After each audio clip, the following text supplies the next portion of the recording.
Hello, hello. It's an exciting Monday today because we're here for Manifestation Mondays. But we're starting a new book. We're starting Real Men Wire, which is a new book on how to, I guess, create miracles in everyday life. So maybe we should reframe this as Miracles Monday. Ooh, Magical Miracle Monday. Magical Miracle Monday. It's a I song, I had a miracle but I happen. like manifestation better. Oh, well, I had a miracle happen today, which is look what I got in the mail. Okay, look at this Whoa, though. Isn't that this thing is amazing? insane. Is that 3D? Yeah, it's 3D. I guess it's an antelope. You know who this is from? No, who? Anna Fraser. Oh, Dude, I sent Anna a nice. bunch of owls because owls is her spirit animal and she has an owl Oh, yeah, tattoo. yeah. And then she sent me this bling back. I was like, that is a Oh, miracle. That's really great. That's really great. I know. Um, oh, yeah, that is a good one. Yeah. that metal elk gave up its life for you. Gave It up was its metal kind. life for you. Yeah. Um, and is that your spirit animal? It's not, but this is just such a magical thing to have received. I mean, Yeah, I don't have much bling, necklace bling. it looks magical from here. It looks Yeah. like a something you would wear in a ceremony. Yeah. She also sent some bath salts. But I can't wear those in the episode. But I No, totally I had to put on this gold striped black shirt. So Some what? this gold striped black No, shirt, no, she also sent some what? bath bath salts. like a Oh, Virgo bath Pisces bath salts. salts like All right. under she All made it right. under the blood moon. Like it's like ritualistic bath salts. Oh wow, Oh, who is this person? She's a student at the school. She's oh. a really good astrologer. She's awesome, Anna. And interesting, multifaceted. Yeah, she's an artist and a writer. She's cool. You would actually love Anna. She's very existential. So, Bring her in. I thought we were going to have a guest today. no. Wasn't Look No. what that I got. Oh my God, blessed. blessed? Yeah. I That's got great. that in the mail from my BFF. That's Thanks, great. Andy. That looks Yeah, so good, cool on right? screen right there. It does. It's It good. It's does. good for manifestation, magical Mondays. It looks like your robe came with that from wherever Yeah, you got it. it's all sparkly. I got it at the It thrift is. store. I got my robe at Savers in the women's It's a department. good. It's a good robe. Thank you. I like Um, the lapels especially. Thank you. um, oh, shit, I was gonna say, oh, I wanted to let you guys know that people are watching our show. I know we get around 30 views a week, but I've had several people mention our show to me in the last few weeks, and they're like, Wow. "Thank you for reading this book. It's really influenced me. I got it. Like, it's really helping me." And so, like, I just want you guys to know. Wow. Nice. Interesting. So, That's Right great. on. okay. I saw All right. you posted our magic discussion too. I didn't look at it, but Oh yeah, that was good. I can't wait for the next one. when I is the next one? I don't know. We should schedule that. Okay. Okay, so I guess the first question I have for us from this book is real versus magic, are they mutually exclusive? Can something be real and magical or no? Oh, yeah, this is from when he said he picked the title Real Magic because it seems oxymoronic. Yeah. Real magic. The very beginning of the chapter. As opposed to not real magic is supposed to not be real, but it is real. Yeah, he was referencing Harry Houdini. Hmm. Well, I have something to say about this because I had a few artists at the Moira Press who on the production line were like, "Well, I'm really into mystique and you post too much to have any mystique and all this stuff." And I should have said, "Well, we're into real magic over here." Like we're not into mystique, which is like Smoke and mirrors. it's like magic by absence or magic by Yeah. like, faking it or being, not real. Like what we're doing is real magic, which is magic right in front of your face, basically. Yeah. Yeah. Yeah, We no, have I a think little it's every mystique. day. Everyday magic. It can happen every day, and it does happen every day, but it's not every day, but it is every day. Like it's not common, but it is common. It doesn't have to be rare. Right. And it's amorphous, you know. You can't pin it down and say at 2 o'clock, real magic. We should get a drag queen named Mystique on, and then you talk to that person and say, "Look, I have Mystique." Well, I actually say we can plan magic because you and I have magic every Monday, or the three of us have magic every Monday at 5 o'clock. Like this is Yeah, magical every time, I would say. Mhm. yeah. You know, I feel like people showing up on time is a version of real magic. Like, late people think they're so, passion producing and fun. And I'm like, the on time people are really magical because all of a sudden you're like, it's 5 o'clock. Oh my God, here goes the magic. Like, and we're all here on time. Like, I love on time magic. On time magic. It was a touch and go for me today because I stopped for a pint. Oh, is a pint of beer real magic on St. Patrick's Day? A pint of Guinness and pulled from a tap is real magic. Nothing like it. Yeah. You know what I think Magic is real on magic? tap. Is Sorry. Guinness Zero, because then you can drive afterwards and it still tastes like Guinness. I love Guinness Zero. Is there really a Guinness Zero? Oh Yeah, yeah, it's really good too. Wow. If I Um, ever have to give up drinking, I'll try it. the DUIs are not ma real magic. They're fake magic. Oh no, that's fake magic. That's really funny though. Want to see some real magic, you guys? yeah. Look, I made this little dinosaur. That's great. Whoa, you made that? Yeah, it's for an That's Aries amazing. Libra, so it's red for Aries and green for Libra, and it has green eyes. Nice. That's awesome. That's magical. That being right there. Yeah, that's when Yeah, Shane said if you lose a friend, you can always make a new one. And No. he's made it. you can make a new one. That's great. And you could That's stick so pins literal. into it. Look like your real friend. Uh, Sorry. Okay. Well, so I think what we're learning in this book though is how to have magic in everyday life in a very real way, right? mhm. Like it's not the kind of magic when you think of like a card trick. Although, you guys, check out this real magic. Card tricks. Amaze your friends and family. Whoa. Wow, I'm going to learn 30 easy to follow tricks that's great. Excellent. because that's some real magic. That is real magic. My father did card tricks. He was very good at it. And I was not interested enough to learn. I'm very sorry right now that I didn't because I could teach you. Oh, close work. He did close work. Oh, I got a kit and it was only $6 at the thrift store, which was super magical too. There That's you great. go. That's magic. So I'm so full of real magic, you guys. You are. You're so full of real.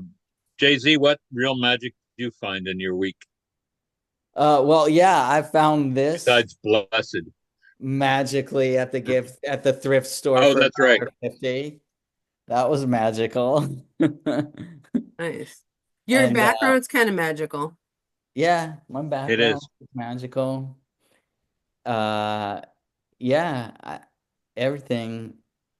I think that us talking about these things and then how everything really is starting to manifest and how like things really are just like going along great. Like that's so magical.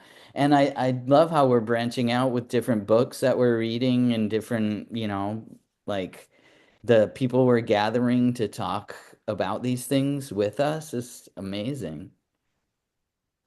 That was cool. You just did there is like you took the normal things that we're doing, the seemingly normal things, and you gave a magical narrative over them. You were like, no, wait, these things are actually magical, which is a form of real magic. Okay, should we talk about the three paths to enlightenment according to Wayne Dyer? Yeah, this is interesting because we have a whole other discussion going about enlightenment and defining enlightenment and that whole Yeah. thread. That's when I saw this part of like the three ways of enlightenment, I'm like, oh, this is some Three interesting paths. crossover. I read some of that paper today too at work. The Lazy Man's Guide. Oh, Mm. nice. Excellent. Okay, so the first path to enlightenment, he says, is enlightenment through suffering. This is when we have a painful incident and we say, why me? And then the event occurs, and then the suffering happens, but then light appears afterwards. So we suffer, and then later we're like, oh, the magic of that situation was X, Y, and Z. So what do you guys think of that? Well, it's very Catholic. Bernadette Subaru and all that.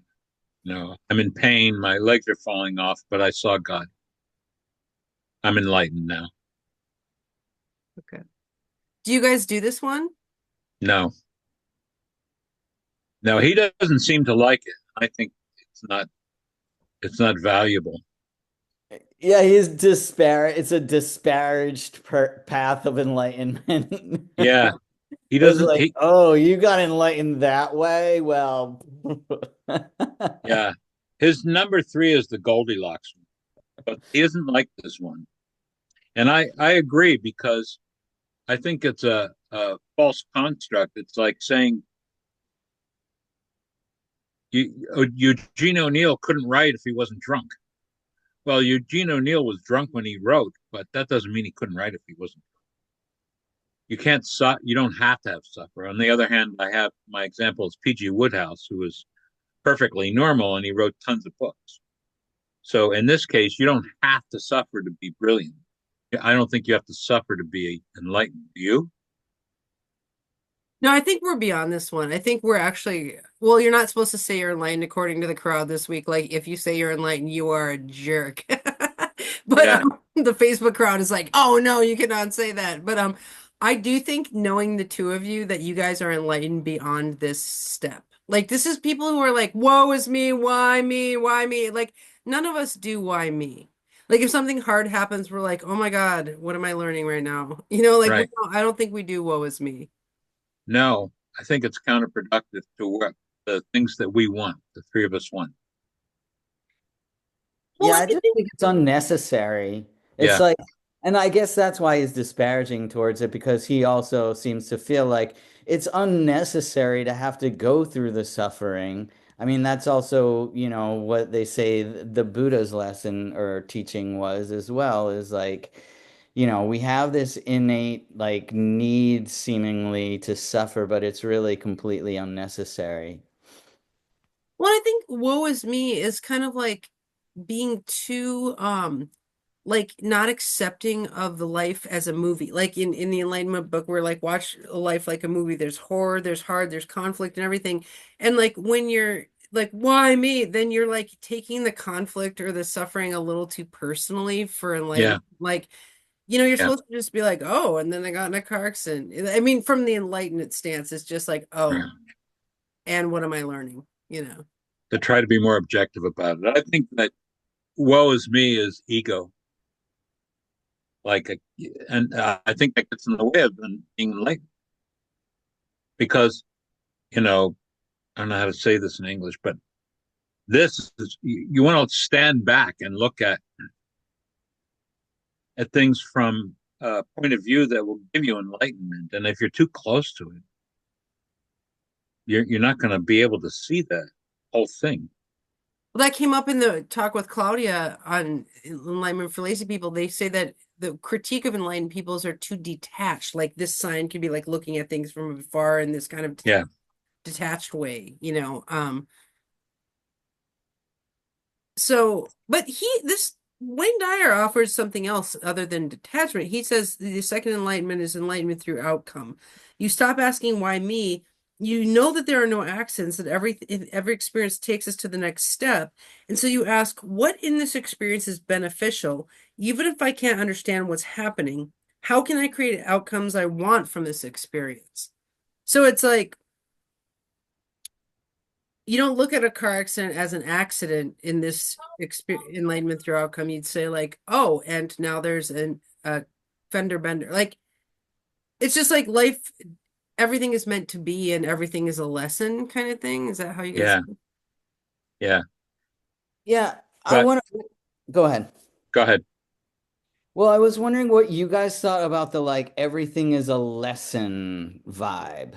Like, so I have a little example, which is a friend of mine who, needed a job and then got this job, but her boss is it's just like your boss doesn't explain things to her and makes her feel dumb, like she should know these things, but he doesn't explain how to do them, and then is like, "Oh, never mind, I'll just take it back," and then takes it back, and it's just like not a good fit. And but she really needed that job at that time and because she couldn't pay her bill. So it's like really great that she got that job. But then in the end, it's like, oh my God, it was like ruining her self-confidence and stuff. And so she ended up quitting it because she's like, it's just like too damaging to me. I'll get a different job. But now, like, some of the financial pressure is off too. But so for me, I was like, my attitude is about this was more like it came along when you needed it. You really needed a job at that time. You learned a whole bunch of skills. It wasn't a good fit. And now you have it on your resume to get a better another job, like a stepping stone, right?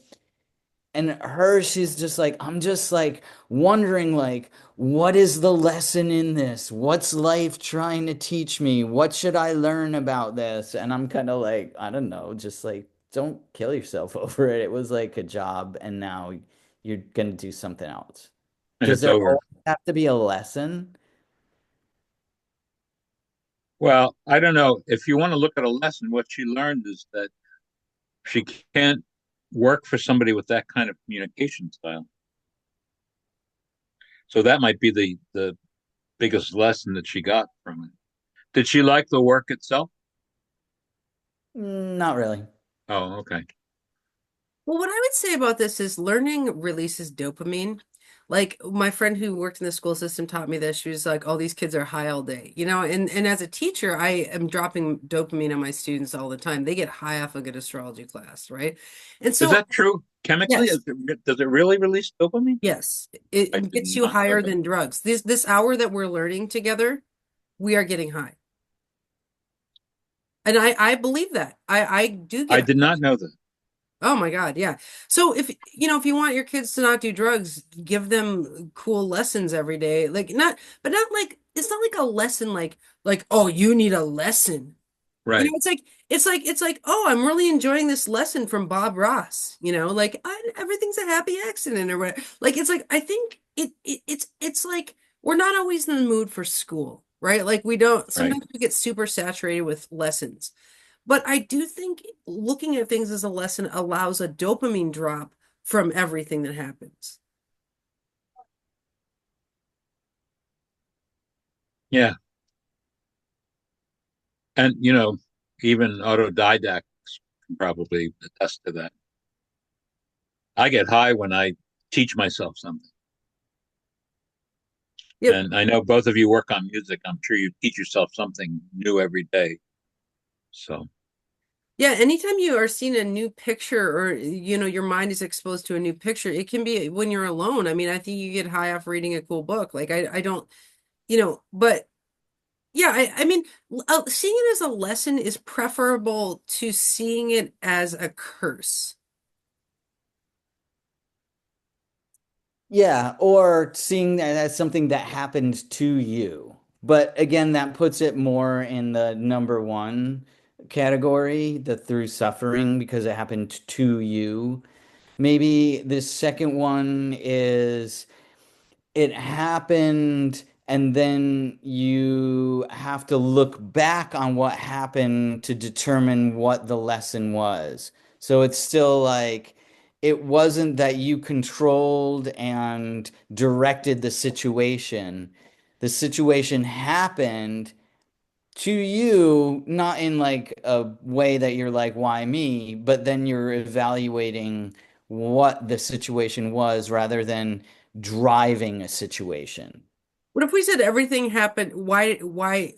For me? What if we're like, oh, this car accident happened for me? Like, yeah. that's like Or, narcissistic. But yeah, or like I got cut off because then, I was 3 minutes later and I didn't get trapped in the burning fire or whatever, you right, know? right. But if we tie this into the manifestation theory books that we read, um, things happen to us when we're not focused on what we want and what we need. So it could be that moment where we found something. A lesson meant that we weren't focused on what we actually desired. And I could see where you could drop a glass full of 12-year-old whiskey and say, God, that was awful. The lesson learned is that gravity is always there for you. But it's not, it's not, uh, it's not the end all. I mean, we weren't focused on holding the glass, which was our manifestation. If you focus on holding it tight, it's not going to fall. Yeah, I mean, I think about your friend's example about that work situation. Like, if you stay in hard situations and you're like, I'm learning a lesson, I'm learning, that's not the right way to do this. Like we should have some control. Part of magic is controlling your environment and saying like that, this is a non-magical environment. I'm getting out of here. You know, like maybe that's the lesson is like only magical environments. But I mean, Right. we shouldn't, The, but we shouldn't stay in crappy situations and be like, oh, I'm learning a lesson. yeah, Yes. right. 100%. I agree. The Stoics, however, would just stick it out. And some people who are Stoic would just stick it out and say, I can make this work. And then later they would be, I don't know why I did that. It was painful. It was awful. The payoff wasn't good. Why didn't I quit? Mhm. So what do you guys, and then the third one is enlightenment through purpose, which is be conscious of your task in life. So this one seems different than the other two. What do we think about this Yeah. one? He likes this one more, I think, if I remember correctly. And um, the whole several paragraphs about finding your purpose in life, like I thought, oh my God, now the pressure's on me. I don't know what my purpose is still. And I'm 10 days older than Methuselah. It changes all the time. Your purpose changes. And he's talking about enlightenment through purpose. Um, Nothing is going to help a person overcome or endure troubles and the consciousness of having a task in life. Does that tie into manifestation theory?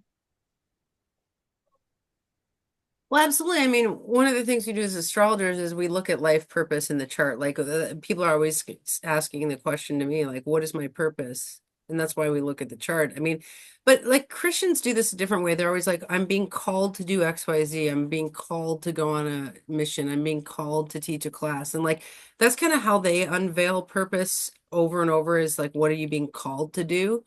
Astrologers say like, what is your current transit? What is it inspiring you to do? Like, so I think there's a lot of ways to constantly unveil your purpose. I mean, but you have to kind of ask that question instead of just being like, do do do. Right. Yeah, I think that this third one is like being forward thinking. It causes you to be forward thinking and intentional about the reasons that you're doing things and thinking things and letting things occupy your mind and your environment because you know why. You know why. You have a reason for everything, and that reason is because you're traveling on a certain path intentionally. Yeah, and then when hard things happen to you, you're not like, what, why me? You're like, whoa, that was weird. I'm on my path to my purpose and I had a challenge. You know, but like I can't stop thinking about from our enlightenment conversation, the stim search and how humans are constantly on this stimulus search. And then you're supposed to marry that with your dharma, which is your life purpose. So you're like, I'm going to put myself on this stim search towards my life path. And then like, I don't know, like I feel like you'll run into challenges on along the way. But if you have a life purpose, you're just constantly seeing it as like, oh, that was a lesson on the way to my purpose. Like I feel like purpose makes you just generally happier. Yeah, because it gives you a direction in which to focus your energy. Yeah, like Alexander, do you think you'd be happier with a purpose? Well, I mean, that's something you have to define. I have two kids I have to raise, so that's a purpose. But I might be happier with a clearer abstract purpose than the logistics of doing that. I don't know. Maybe I'll try it and see what happens. I have an abstract purpose. I want to write. I want to do my mediocre writing, but I don't know. I don't know if I'm not happy. I'm not happy.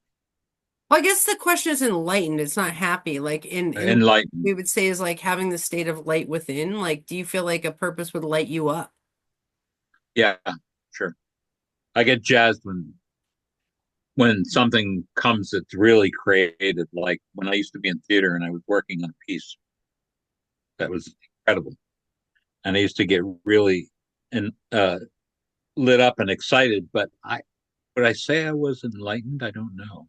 I also don't know think I can say, like you said before, I don't think I can say I'm enlightened. You could point to Jay-Z and myself and say, you guys are enlightened, but I can't say I'm enlightened. Here you Yeah. go, enlightened over here. Say you're an enlightened genius. That'll really get them. That'll really get them. Hmm. What do you do for a living? Oh, I'm an enlightened genius. I I'm have an my own enlightened godlight. genius.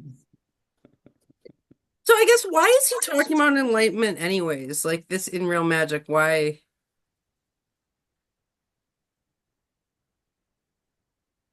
That's a good question. I mean, I was wondering that too. well, I think, well, okay, then he talks about how to get to purpose. He says, notice your life as building blocks. There's many magical moments that led to now. Like, we do this in astrology. Like, let's say a kid's really into trucks when they're 5.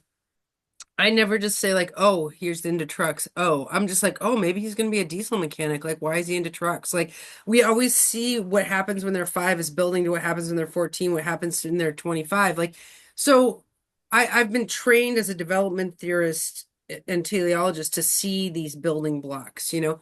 Like I used to put little future predictions all over my room when I was in high school or in middle school, and like now I'm an astrologer, right? Like that's what you do. But like, um, stuff like that. So I don't know. I guess he's training us to see the magic of our life as having a purpose. He's talking about Viktor Frankl. So that made me think too that he's a hero of mine. Frankl wrote books about the most humanistic book I've ever read about philosophy, and he was in the camps when he wrote it. And he talked about the everyday things that made people human, like tearing off a piece of bread and giving it to somebody. But he's talking basically about very physical tasks because you can't sit around in the camps and ponder your next move, but you can tear off a piece of bread and give it to somebody. So that he says task, that's a very physical thing. I know that because I read that book, um, Viktor Frankl's first book. So is that what enlightenment means for us? That we find a series of physical tasks that Well, provides. sorry. You No, go want to? ahead. I think I wrote down in my notes, enlightenment is, and I think this is maybe he said this literally, the quiet acceptance of what is. Yeah. Hmm. Do any of us do that? Well, I think for moments we do. I mean, I think people who try for enlightenment do. I mean, that in the enlightenment or for the lazy people, that's a big part of it. And as far as the tasks, enlightenment for lazy people teaches you the sandcastle theory, where kids build sandcastles and they're like at peace, but the adults lay on the beach just having their mind eat itself, basically. And it's like it's the task of doing things, and it made me Right. realize why crocheting is like the indigenous women say like beading is the medicine or crocheting is the medicine. It's like when I have something on my heart, like I just crochet it. I basically flow into the crochet and like move the chi into the task, and that does bring me back to a quiet acceptance of what is. So I think you are. That's great. There's a great film that you would like by Bushra Azuz called "Women Wove in a Basket" Mm. about Native American women. And it's about that. Well, he says that we're supposed to apply meaning to all events and that everything exists for a reason. So that's kind of magical. Like to say like everything means something. Like Yeah, instead of the kid is just playing with cars, we're like, oh, this means he might be a diesel mechanic later. Like it means something that he's playing with cars. right. I lean that way. I mean, I don't have to work at it. I think everything means something, and sometimes to my detriment, and sometimes it's not true. But it's, how I see the world. Your friend who had the job she didn't like was kind of trying to attach some meaning to it. Yeah, Like, what does this mean? What's the yeah, universe trying to show me? Yeah. yeah. Yeah, I think it's true. Humans, well, two things. Like, one, we're really into like pattern matching. And for two, we like to ascribe meaning to things because we don't want to live in a meaningless world. Right. And I think the whole like striving for manifestation or miracles or magic is like a way of saying like, well, the world I want to live in, like there's a meaning behind everything and it's a good one. It's a magical one. It's Well, we and learned that. Oh, sorry. yeah, no, that's all.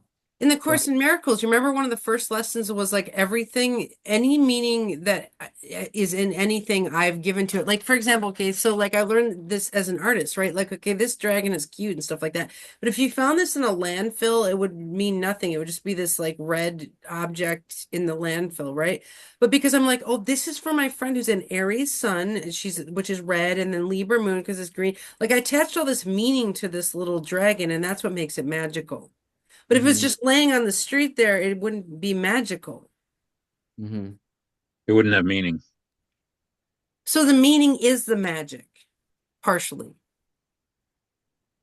Yeah. Yeah. Yeah, and the meaning is all in our minds. I mean, like even to the degree of like a light of color existing. Like, this robe is not emitting purple rays. It's emitting a colorless thing that like is a frequency that my mind when it gets my brain when it gets an impulse from my retina or whatever ascribes purple to. Yeah. Yeah, I think we make meaning if we don't see meaning too. Yeah. I yeah. think we're hardwired, I feel, to really want meaning to go on in order to go on. And I don't know if that's a attribute or a flaw. Okay, let's do a meaning test. Okay, so what does this mean to you, Lumiere? I love props. Okay, it's a keychain that What says, does it mean? what's this mean to you? It in itself doesn't mean anything to me except that my good friend Andy took the time and the effort to make a thing with my name on it, Okay. probably for me, unless you have another friend named Lumiere. But so that's the meaning that I attach to that. The object itself doesn't have any meaning in it except, So it's just it means friendship essentially to you. yeah, I mean somebody took the time to think about me. Okay, I'm going to tell you what it means. Okay. There's a meaning? Yeah, okay. Okay. So on your Lumiere keychain is some charms. One is a black rabbit because you're so magical, like you're always pulling rabbits out of hats conceptually. And then there's a key because you have the key, you're like an existential philosopher, you're always like unlocking the keys to things conceptually. And then here's an eagle, which is the higher resonance of a Scorpio. It's when you're not a scorpion, but you fly high above the world, being wise and being a scorpion. So of course, when I was sent this to you, I was going to have to write you all that meaning in the card. Yeah, And like it means that you're a magical existential philosopher, magician, eagle. that's very, very kind, very sweet. But now that's the meaning for me. Right. So now is this more magical or less magical than it was? It's more magical than it was because it has both those meanings. All the blah blah eagle, Scorpio blah, and then my friend made it for me. Those two things together have increased its meaning enormously. Is the Meaning, eagle really attached to Scorpio? yes, it's the highest resonance of Scorpio is the eagle. Wow. So that's the thing is like, see how so much of art is magical because of the artist statement, the meaning given to the art, right? It's Yeah. not just the object, it's the meaning around it. Yeah. So, I often think of Jean-Luc Godard, who went and asked during a news conference, "What do you mean exactly about one of his films?" He said, "I mean, but not exactly." I love that. so I guess one of the magics we're learning today is ascribe meaning to things. Oh, yeah. And if you have a purpose, then you can ascribe meanings to things that are in line with your purpose. Mm. But if you don't have a purpose, then you can't do that. Wait, what's your purpose, Jay-Z? Oh, Purposes. Can you have more than one? I hope so. Yeah. Um, hmm. I'm not sure. I think my purpose is just to be like an example of a way that a person can be, really. Example of badassery. Badassery. Bad sorcery. A Well, source of badassery. okay, well, okay, so we got some lessons going on here. Okay, so he's saying, That's a good thing for us to think about, though, like about our oh yeah, purpose in the world. That's a good thing to contemplate. yeah, absolutely. Um, so with living, he says, when you live your purpose, you have joy and inner harmony. So that's a thing. And he says, give, oh no, this is important. Giving is more important than getting. When you give aligned with your purpose, then every single activity is in line with your purpose. And purpose is always about giving. All you are unable to, it says, all you are unable to give you possesses you. So we learned this when Michelle Tony was on, what she said, go out giving. That's part of manifestation. So what do we think about giving all day? Well, I don't know about all day.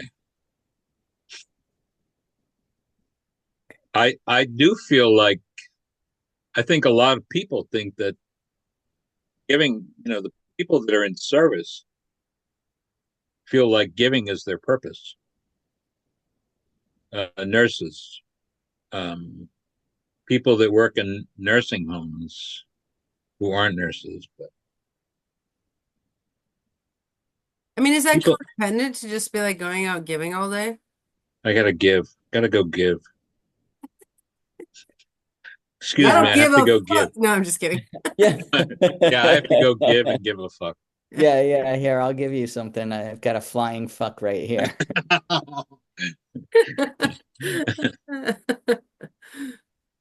I Well, I do have something to say about this. Um, I actually learned this from a sermon a while ago, years ago. It was talking about an abundance mindset and that you have to go out giving if you want to receive, or basically, but like I received this because I gave Anna a bunch of owls. I I'd been holding on to this owl like thing I made for years, and when I found out her owls were her spirit animal, I was like, oh my God, Anna is getting this. And look what I received from giving that to Anna, right?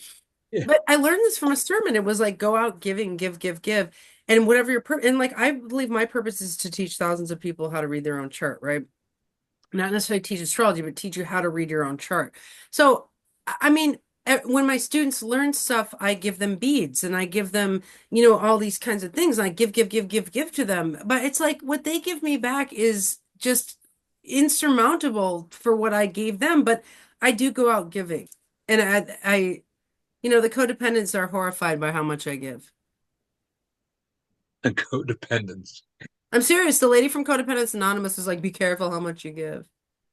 Sorry. Sounds like a cappella folk group. Well, I think it depends who you give to also, right? Like if you create a magical world in which other people are also like um win-win, what if you surround yourself with a bunch of takers, Yeah, needy.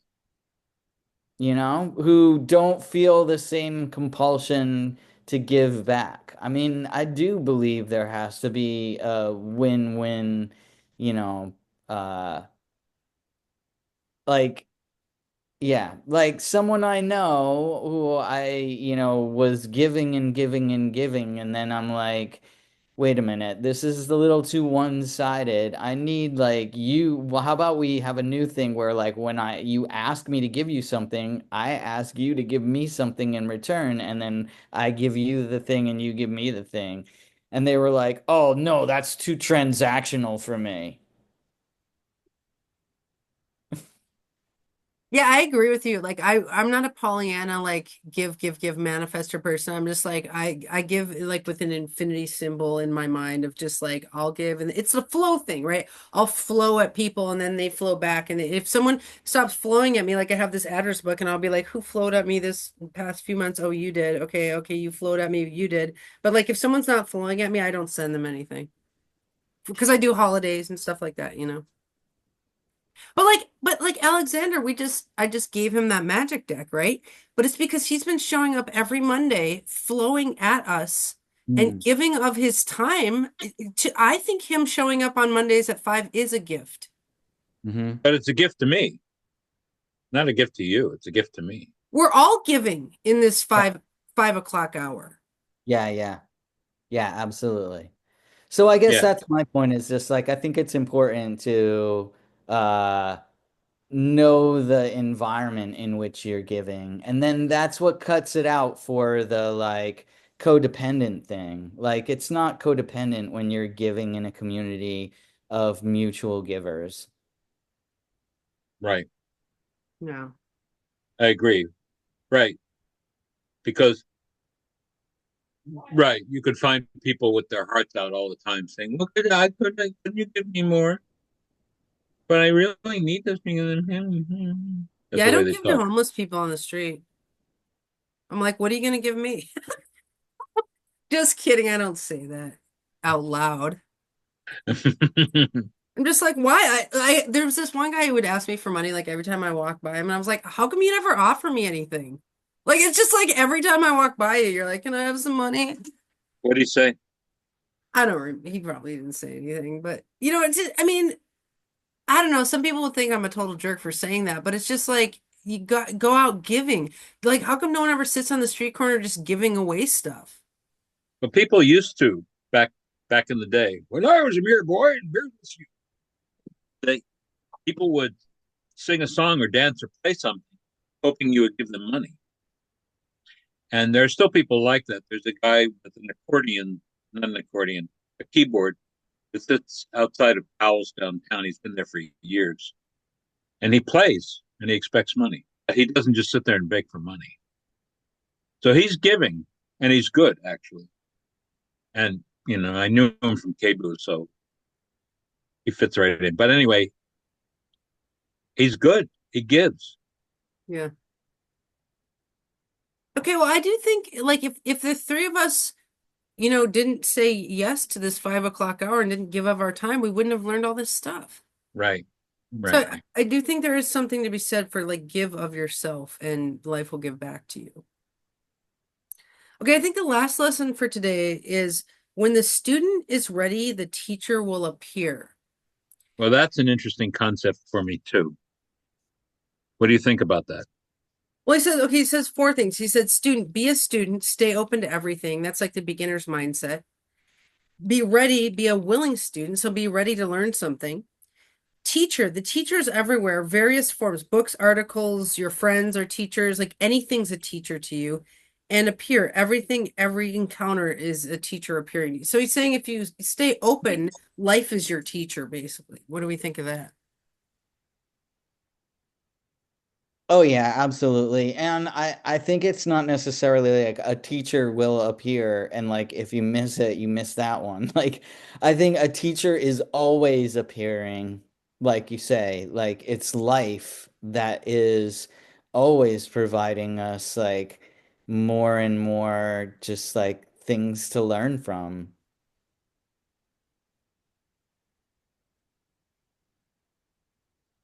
Yeah, I think this is a very magical way to live. Is like I'm ready, I'm primed to learn. Like you wake up every day and you're just like, all right, life, what do you got for me today? Lay I'm it on ready me, to baby. learn. Lay it on me.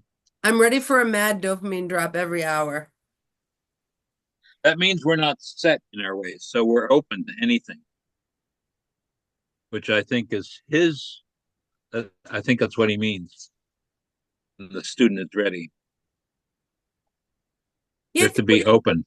if we go at things with a beginner's mindset and open mindset, then we're delighted by the newness of everything. But if we go in it just like, I know everything, I'm not even notice, you just don't even notice anything. Yeah, Yeah. and it's like it's a self it's a self uh it helps itself. It's that flywheel thing that like your brain's neuroplasticity is kept alive. You're kept young and able to learn new things by continuing to learn new things.